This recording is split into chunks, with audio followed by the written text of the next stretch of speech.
money for me at the time, but I just wanted more.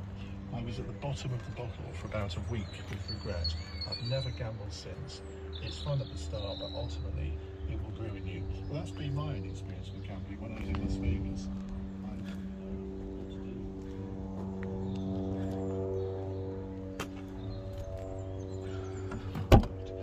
And I won. I put $100 on, and I won $250. I thought, this is really easy.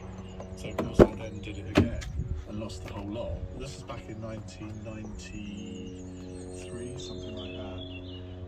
And I remember going to bed feeling as if I'd committed a criminal act by losing $250, which for me at that time was a substantial amount of money. And then the next night, I went and did it again. And I won it all back. And I stopped. And I've never gambled ever since. Because I knew, because I have an addictive personality, that I would do it again. And if I could do that in London, why hey. But I just knew that I mustn't get into it. And I haven't.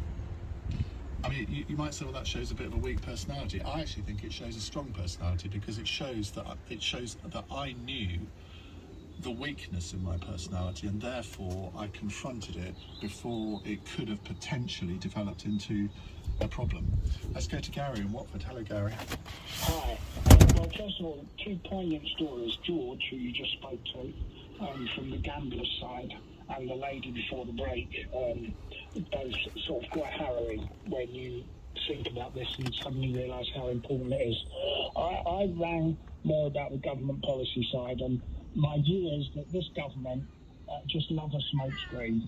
So they're not going to have to pay any money for this. They're going to make the gambling companies pay the money. Good. They say they'll ring fence it, like they said. Gary, just before we go on, when you say they're not going to pay any money, what you mean is you and I aren't going to pay any money. No, totally agree. But what I'm saying to you is that this government, this Tory government, are particularly good at things like this. Like they said they would ring fence the extra penny on income tax for social care. Well, never happens. They suddenly changed their mind and said, "Oh, until we get the NHS back on its feet, it won't be used for that." So they love a smokescreen, and this will go the way of so many other good causes, and the money will get swallowed up by chief executives earning £200,000 to run what is effectively a charitable affair, and probably running a big organisation that ticks all the boxes but actually doesn't help that many people.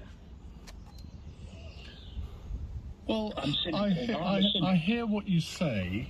Well, you are, but then so most people nowadays. I hear what you say, but I think that it's a bit like a windfall tax, isn't it, on the oil companies, which Labour are all in favour of. Well, in fact, the government is too, because they've done it now as well. They've done it, exactly, yeah. I just think that when you look at the profits that the betting companies are making, and I'm not against companies making profits, but I think some of the profits are just way outside what any normal person would consider reasonable. So I think if the gambling treatment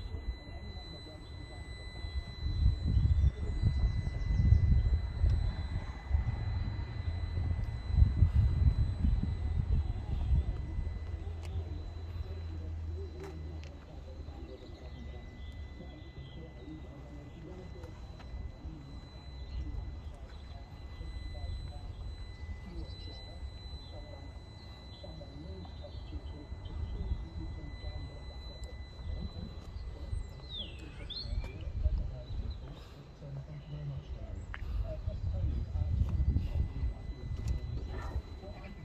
Gary.